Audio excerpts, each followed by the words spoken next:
U.S Treasury Secretary Janet Yellen has hailed a step forward in U.S China relations. That's after wrapping up talks at the landmark four-day visit to Beijing. Yellen says the talks were substantive and direct, but she says the two countries still have significant disagreements over what she calls Beijing's unfair economic practices. U.S.-China relations have grown more tense in recent years amid U.S. concerns about human rights and tensions in the Taiwan Strait. Yellen's visit comes just weeks after a similar visit by U.S. Secretary of State Antony Blinken. To find out more about Yellen's trip and what it could mean for the U.S.-China relationship, our reporter Rick Glauert spoke to political scientist Ian Chong.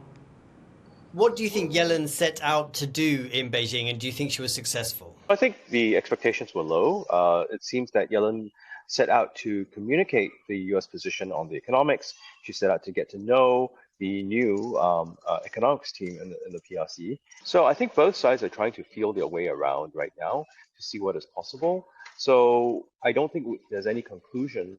You see that from the readouts on the two sides. While the Yellen U.S. readout was positive, there's nothing particularly concrete there.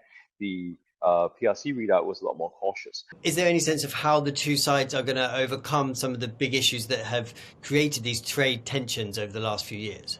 So what we're seeing now are some very early steps, and we're seeing a slew of Biden administration officials going over to the PRC. So they are all responsible for different areas. Yellen's obviously responsible for the economic piece.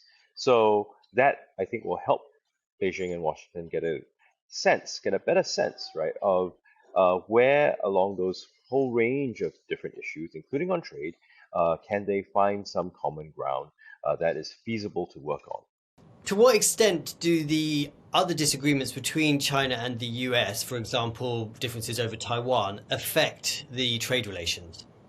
So I suppose there's some aspect of it. These different issue areas are also interlinked. Taiwan is only one of them.